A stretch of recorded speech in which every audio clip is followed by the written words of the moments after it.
Good morning, everybody, and welcome to this final and concluding discussion on Shelley's The Masque of Anarchy. Over the last two, or rather three, presentations, I've talked about extensively Shelley's life, his work, and we've discussed in great detail the various aspects of The Masque of Anarchy. Now, what I'll do today is a follow up discussion largely, where I talk about the key themes of The Masque of Anarchy, the techniques that Shelley uses, his imagery, his verse form, and his, kind of a poetic sort of manifesto as Masque of Anarchy is. So, what are my issues here? And they are relevant also for your final university questions. I'll ask myself these questions first. How does Shelley use the form of the masque slash masque, MASQUE slash MASK? How is Shelley's poem a protest against the totalitarian, exploitative state? That's my second question. The third question is, what are Shelley's ideas on reform, freedom, and resistance? That's the third question. And the fourth question is, what are the images, speaking voices in the poem, and what do they have to say about the role of poetry in this particular text? Right. So these are the four basic questions that I am asking. I will refresh your memories once again. The Peterloo massacre of August 16th actually provoked Shelley to write this poem in 1819. The poem was sent to Leigh Hunt. In fact, it was Leigh Hunt's examiner from whose reports Shelley actually took the events.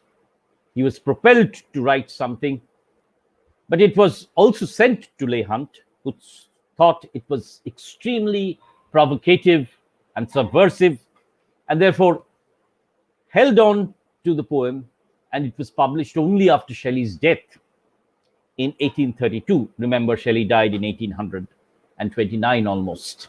Right. So after Shelley's death, this poem was published. Now, therefore, England at this time, as I pointed out, was shuddering under an exploitative monarchy as well as state. It was marked by a famine, lack of food, corn laws, lack of representative voting, and therefore a lot of unrest was already fomenting. Europe had already witnessed the French Revolution and therefore was, seething with potential revolutionary ideas, which Shelley had come across in his interactions with Godwin, read Tom Paine, and the European philosophers like Voltaire and Condorcet, and therefore a lot of revolutionary zeal goes into Shelley's poetry. Now, how does he use the form of the masque, and why does he use the form of the masque here? Now, Shelley immediately saw that he was writing a poem against totalitarian power. And therefore, he needed a form which he could himself subvert. And therefore, the most potential Elizabethan form of the display of courtly regal power was the form of the masque, MASQUE. Now, the masque was performed privately in court, point number one. Point number two, it was an extremely conservative genre in the sense that it announced the pomp and power of the king, and therefore the established world order, where established feudal world order. Point number two. Point number three is that the masque was accompanied with music, performance, pageants. So it was a gorgeous spectacle of sorts with costumes and music, and therefore announced the triumph of the court and the king. It was an aristocratic, luxurious performance. So that is the Masque. Shelley takes this genre and then turns it inside out so that the masque becomes an anti-masque.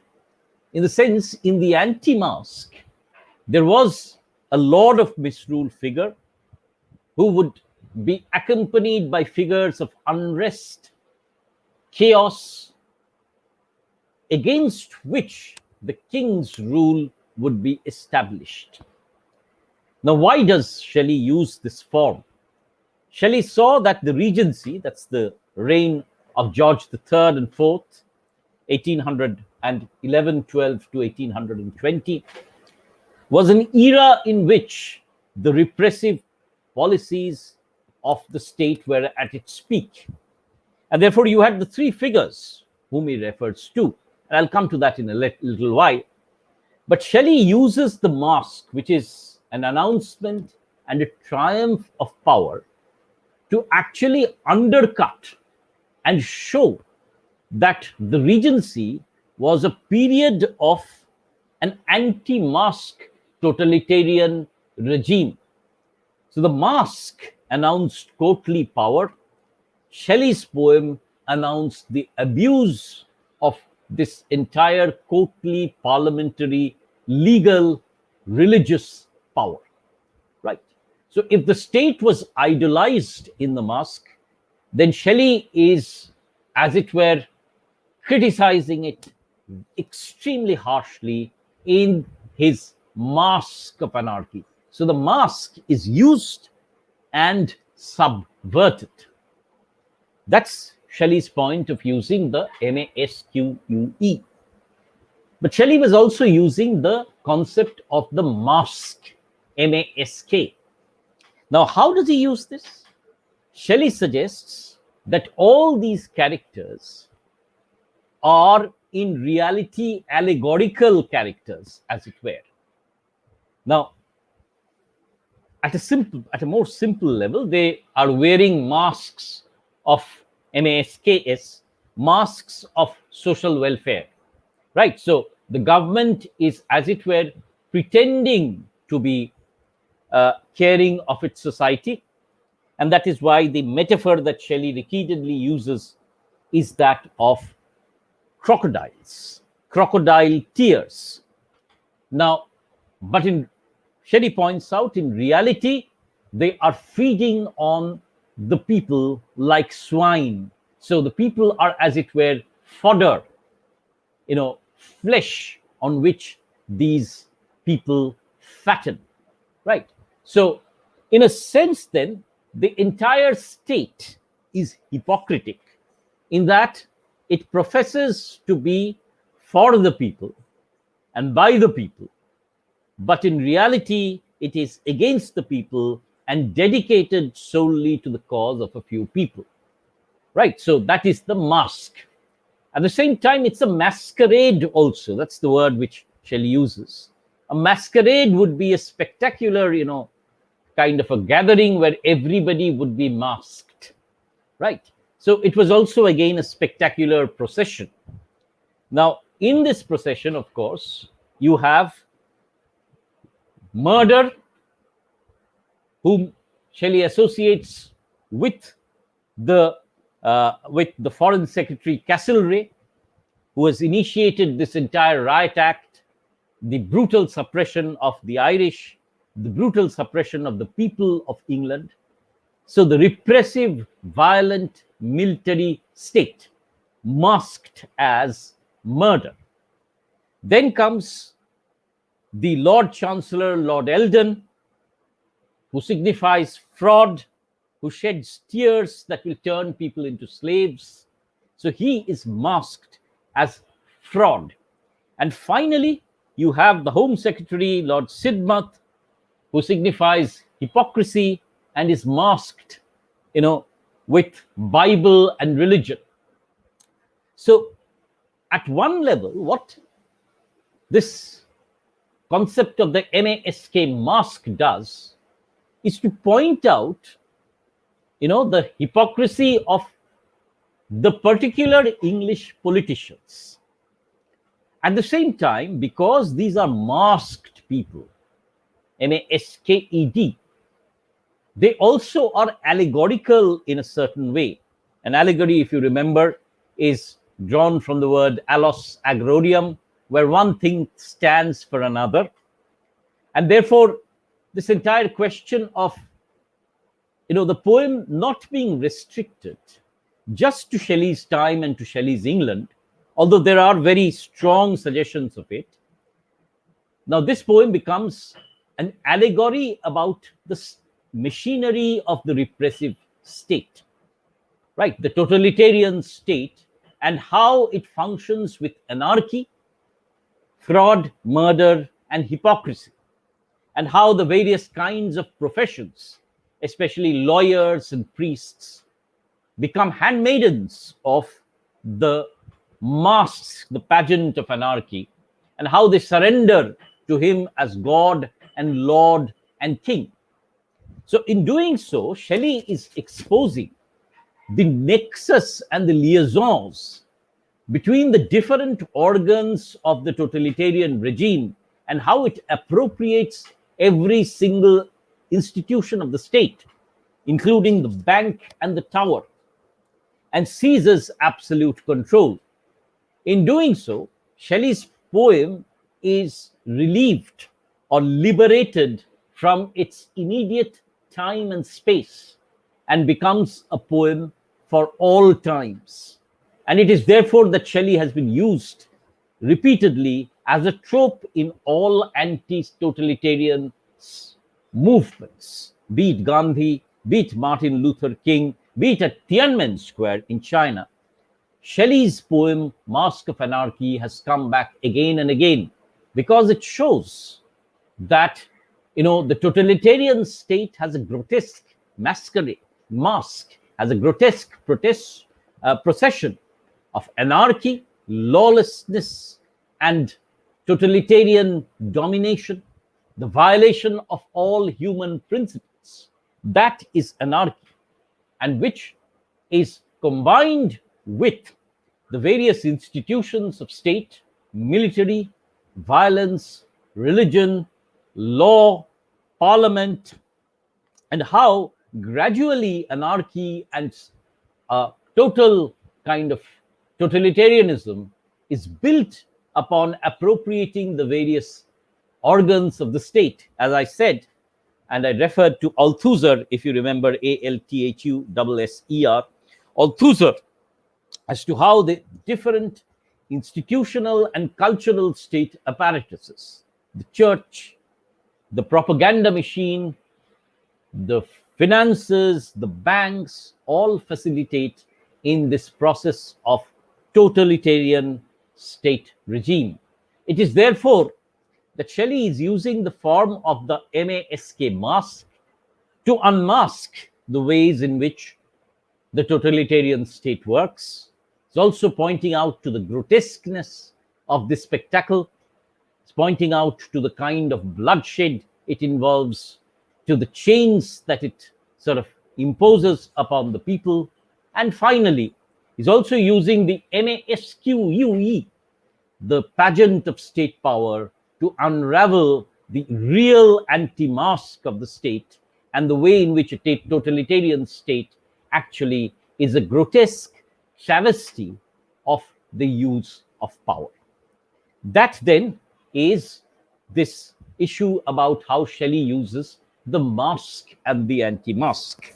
Now, one more point needs to be made here. If you are asked this question in your university papers, remember that Shelley is also bringing into this masque not a very, courtly, aristocratic language, but is bringing in the rhythm and the vigor of the English ballad, right? Because he seeks to defeat this grotesque travesty of power by the power of the people. It's talking about the power of the people as the only antidote to this concentration of power in a few hands. And the ballad being a popular genre, a genre which is sung by the common people at large. Shelley is bringing in the energy and the rhythm of the ballad so as to disrupt the form and the pageant of the MASQUE masque and the MASK masquerade of totalitarian power. Right. So those are the ways in which Shelley is playing with the form, using the form and subverting it, creating this grotesque masquerade of power. Now, how is Shelley's poem a protest against totalitarianism and the exploitative state? As I have already pointed out, that Shelley suggests that a totalitarian exploitative state is the way in which feudal societies and normal, normal in the way in which there are, vested interests of the state work. He sort of lays bare, or he defamiliarizes this process in which there is a nexus between the military violent wing of the state, the religious wing of the state which divides, or the institution of religion which divides people rather than uniting them, and finally the economic wing of the state which seeks to economic capitalist wing of the state which seeks to concentrate power in its different in very concentrated hands. Now it is aided, and Shelley sees parliament also, parliament where representation is inadequate, as an institution which perpetuates this process, where once again the vested interests of people are articulated by the elected representatives. He also sees certain professions like lawyers and the legal institution once again perpetuating this totalitarian regime. So Shelley's poem actually shows that a totalitarian regime can only exist, or absolute power can be concentrated only when there is a surrender of rights. Now, I would like to here refer to Shelley's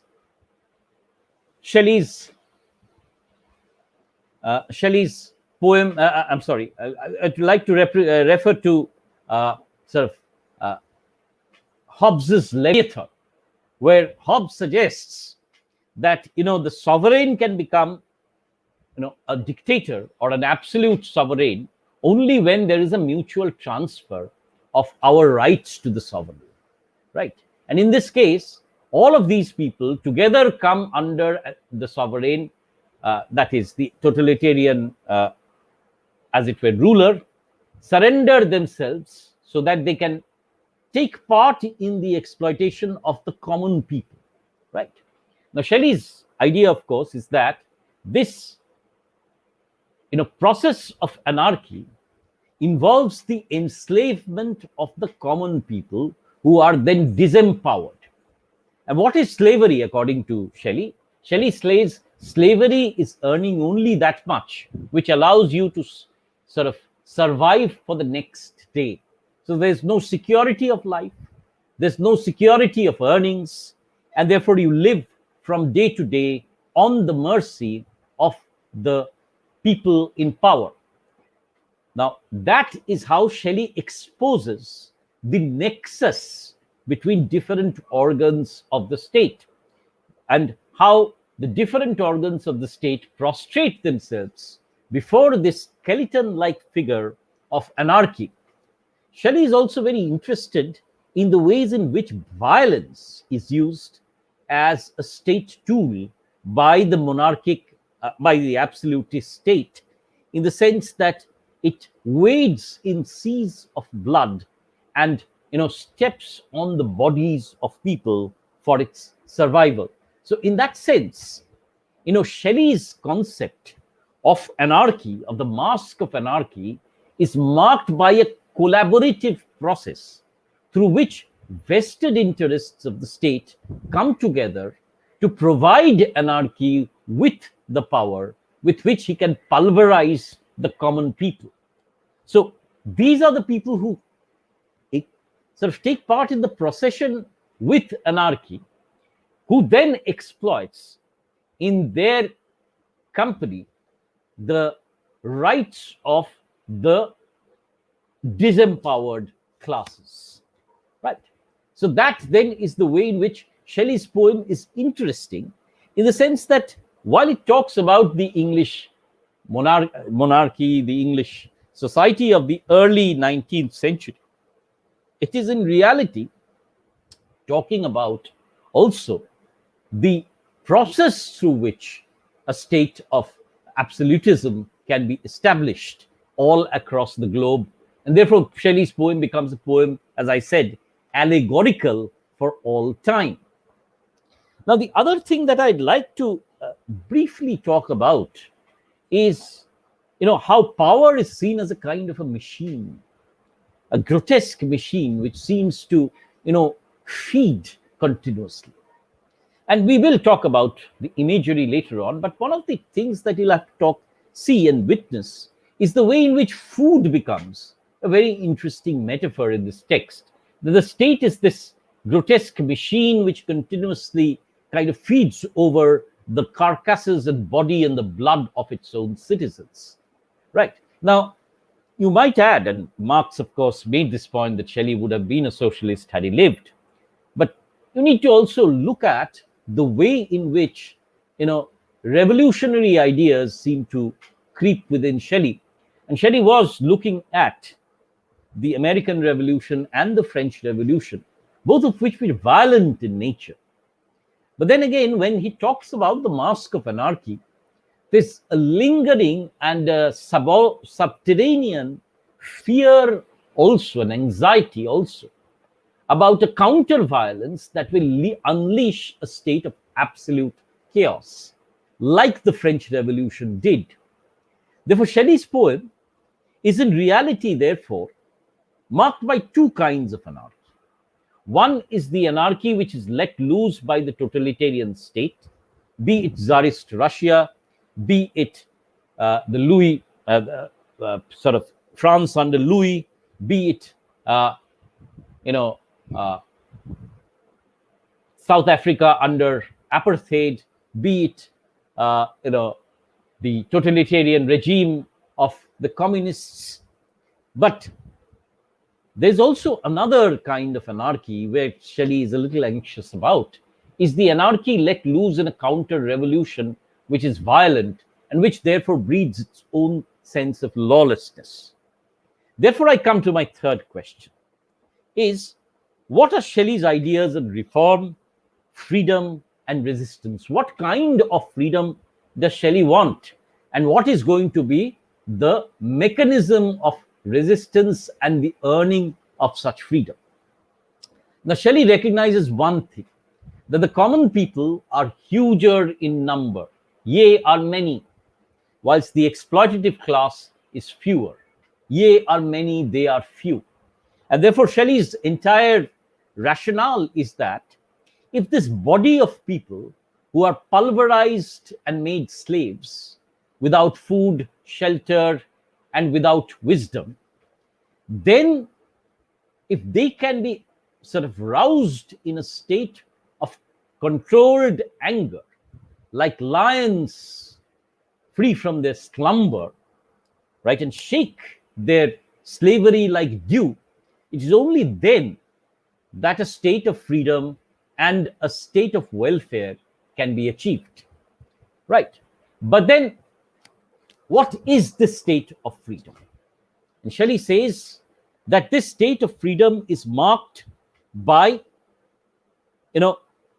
justice, wisdom, peace, love, where science, poetry, and thought come together, but most importantly, where the basic needs of life, of food, shelter, and education are received. Right? Therefore, freedom is the state where not only the basic necessities of life are ensured, but also there is peace with the external countries, where there's no state of war, where there is wisdom and knowledge, and where there is love between man and man.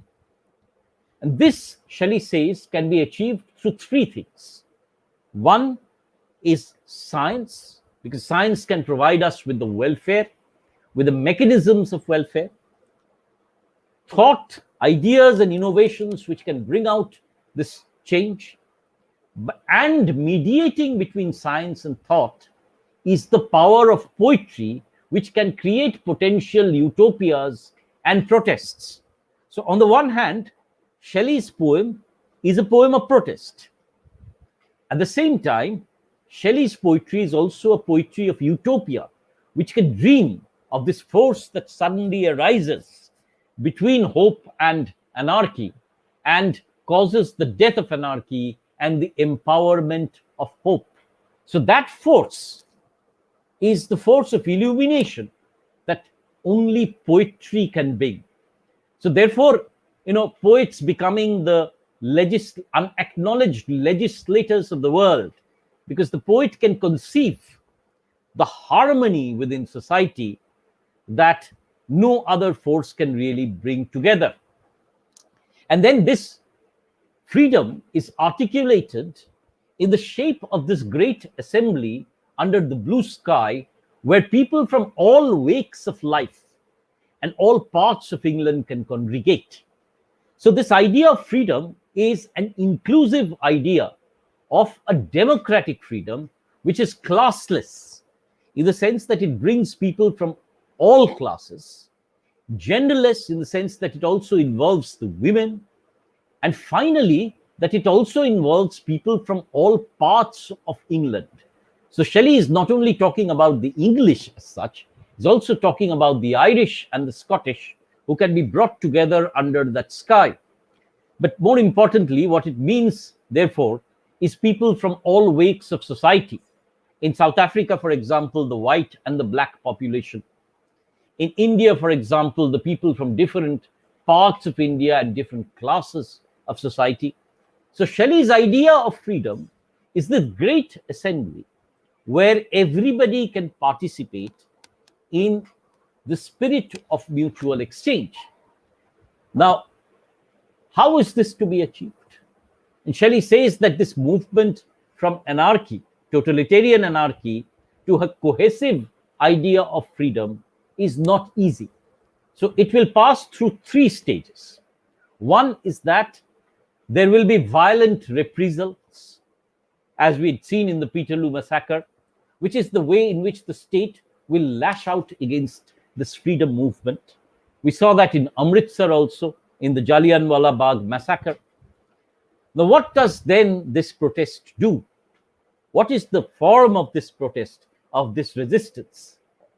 Therein lies the importance of the Masque of Anarchy as a text. It does not believe only in violent counter-violent resistance. If that is done, then, anarchy wins. Because in this state of violence, the state will always have a precedence. It will always be more powerful than the people, because it's much more organized. So Shelley suggests that the counter-violence will have to be met with patience and fortitude, with sacrifice, with a belief in the legal system of the Constitution, and also in the moral law. Because if there is organized non-violent protest, then the people, the attackers, will be shamed into submission, and anarchy will itself subside. Now, I would, for those of you who think that this is impossible and will talk about, Matthew Arnold and this entire image of Shelley as an angel with his gold beating his golden wings in vain. I will remind you of Gandhiji's precise use of this technique of satyagraha and non-violence, ahimsa. Now, Gandhiji, if you remember, talks about satyagraha as the love for truth, the agraha for satya, and satya is love, right? So, non-violence, according to Gandhiji, is not something which is negative, right? Because non is negative, right?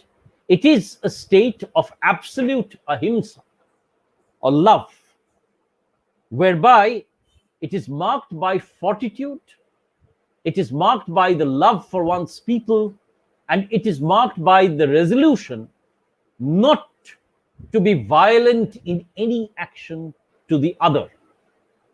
Right? So it is a way of action, according to Gandhi. And he's inspired, if you remember his autobiography of Gandhiji talks about Shelley and reading the Masque of Anarchy, which inspired him. So, an organized way of protest where there is sacrifice, there is recourse to legal and moral law, whereby the attacker is shamed into submission. So, Gandhiji's point is, and Shelley also points, is the transformation of the mindset of the state. And this mindset can also happen if there is total and participatory democracy. So it is thus this way, it is in this way that Shelley dreams of an utopia of freedom, resistance, and the arrival of a state that will not be violent and exploitative to its own people, where people can participate.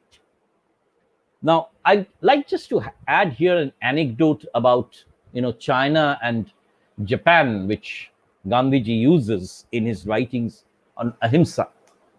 Now, Gandhiji writes that the Japanese had this nationalist, brutal state where it brutalized the Chinese, and the Chinese in turn developed their own nationalism, which then created this resistance and armed conflict with the Japanese. Gandhiji is not very comfortable with it.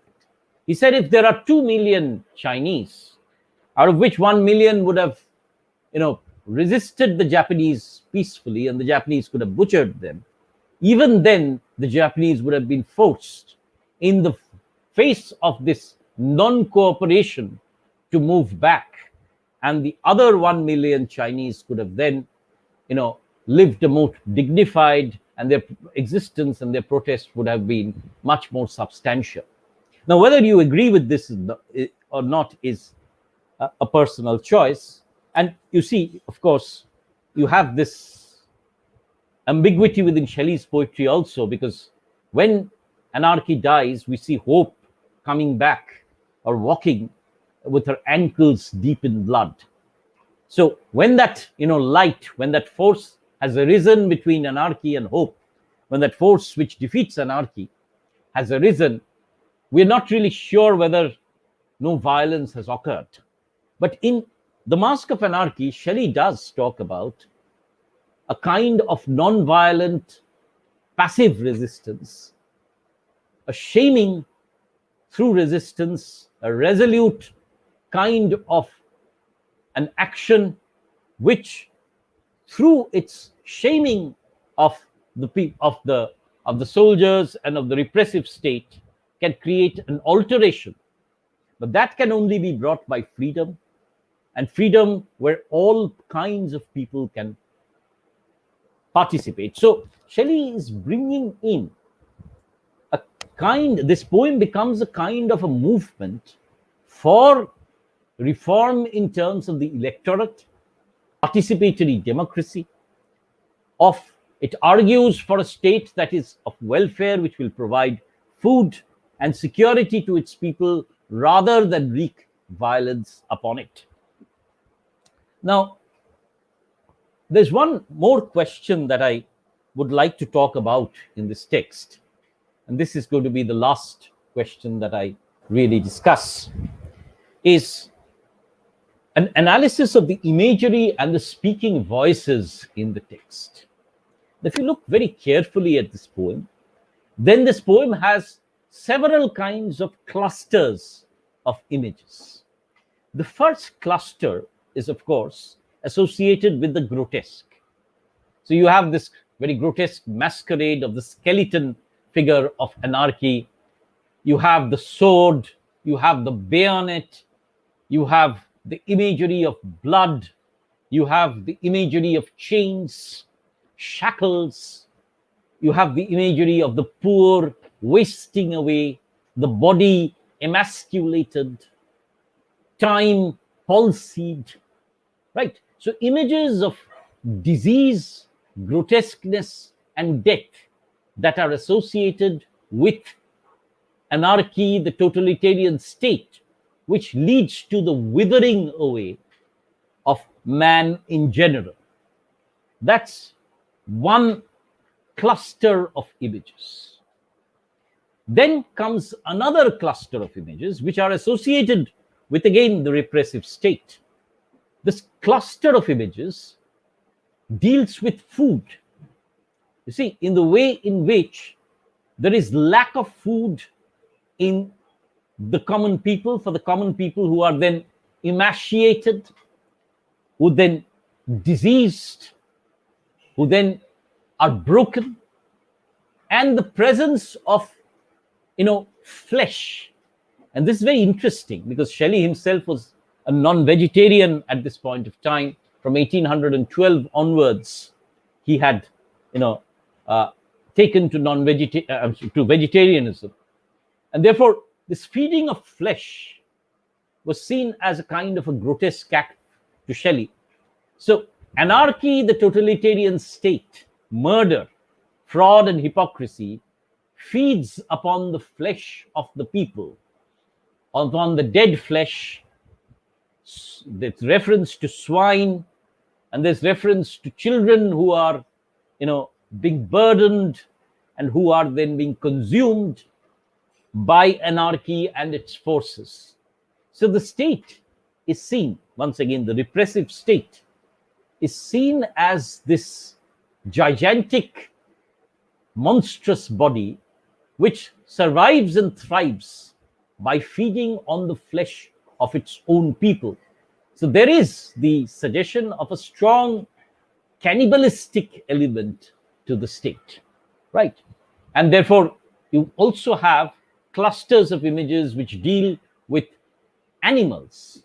For example, crocodiles, which shed tears but consume and feed upon the people. You have people being treated as swine and cattle who are fodder for the repressive wings of the state, right? So this is one cluster of images which are associated with anarchy. Now there are two dominant speaking voices within the Masque of Anarchy. One is the narratorial voice, this which talks about I, and having sort of talked about the way in which he's forced to write his the news comes from England. This I is the Shelley figure, who's based in Italy, who has heard about the news of anarchy, and then who has this dream vision, this grotesque, monstrous dream vision. So the format of the poem is, as it were, in the form of this poetic vision as such. Now, in the first part, the narrator narrates this grotesque vision, and it is his poetic voice which is clustered with this image of the grotesque procession of anarchy, with people submitting to him, surrendering, images of blood, images of food, images of brutality, and images of the grotesque. So that's one cluster of images that is associated with the narrative voice of the poet. But then comes, this definitive moment in the text. And earlier, in the first section, there's this kind of an apocalyptic collapse of civilization and England, as it were. Now, then comes this moment when the light, this figure is generated, the shape comes forth. What this shape is, we do not know. It's a shape which is sublime, mysterious, and powerful. And this shape is a shape which is conjured up by the poetic voice. So, this is the power of poetry to conjure up this revolutionary shape. And then the rest of the poem is narrated by Earth, right? Now, the figure of Earth, of course, is used by Shelley time and again. Say in a text like Prometheus Unbound 2, Shelley uses this, figure of the Earth, of Asia and Prometheus. Once again, hope, right? And Earth then talks about the nature of freedom, the way of resistance, and the creation of this utopian vision where anarchy is defeated. Now, what are the images associated with this? The images associated with this are of lions. So, animals again. But this is the serpent who stands for freedom. This is the lion who stands for freedom. So, a whole new cluster of images of animals who do not represent the grotesque or the cattle or the food, but who represent the positive virtues of freedom. You then have images of space. For example, the vast countryside, the meadow where this grand gathering takes place, the blue sky above. So nature seems to be an image of freedom. And then you have also images of liberation, of the way in which households are content, wisdom is distributed. You have images of health, happiness, and also inclusivity of all the wakes of life. And the recurrent image, therefore, is that of two major things. One is the lion rising from slumber, so freedom shaking off, oppression, and this also a concurrent image of the grass shaking off the dew. And therefore, it's the burden of anarchy and totalitarianism which is then being shaken off by the lion and the grass alike. Now, all this is done, of course, by that central, mysterious, sublime image of that force which suddenly rises at the moment when anarchy is about to trample hope. This mysterious, sublime image, which can only be created by the poet and poetry. So ultimately, this poem is about anarchy, freedom, freedom from slavery, democracy. But it is also about the power of poetry to conjure up this visionary quality through which the resistance can be generated. Therefore, it is here that Shelley's comment that poets are the unacknowledged legislators of the universe that comes into the foreground, right? In Prometheus Unbound, for example, Shelley's final vision is of unfettered man recognizing his own potential. And that is what the importance of Prometheus is for Shelley, that he brings fire. And fire here, fire and light, are images of enlightenment, freedom, and poetic liberation. Freedom that Prometheus brings to man, and in this case, the shape is bringing to hope and England. Now, there's also this powerful image of England as a site which is tottering under, collapsing under the authoritarian rule of the censorship laws. And therefore, England is also a very powerful, image of the lion, as it were. And you remember that one of the basic images associated with England is that of the lion, right? And this lion is England which is in slumber, which is sort of completely run over by these power hungry monarchs. And therefore, the lion rising up from slumber becomes also a kind of a metonymic representation, a kind of a metonymic representation. Substitution of one for the other is metonymy. So, the substitution of or association of the lion with England is what Shelley is bringing in to this poem. So, all in all, this poem is rooted about the state of England, but it is also equally a poem for all times and all ages, which is an allegorical representation of the way in which totalitarian states function and the way in which freedom can liberate us from these forms of totalitarianism, and Shelley's way of arriving at this freedom and the role of poetry in creating the condition for this freedom, and the poet as the unacknowledged legislator of the world. A very brief comment on the afterlife of the poem, because we've been talking about this poem as a kind of an allegory. Now, Shelley's poem has inspired, society in ways that no other romantic probably has influenced. And this is the poem that we are talking about. It had been used by Gandhiji, for example, as his inspiration in the freedom movement of India, in the way in which he built up his notion of passive resistance, although there were other sources which he was falling back upon. But Shelley remained a very important source, and the Masque of Anarchy is mentioned in Gandhiji's texts, so that the Masque of Anarchy becomes part of the program of passive resistance that he initiated. It influenced very obliquely, again through Gandhi, the great movement against racial discrimination through Martin Luther King.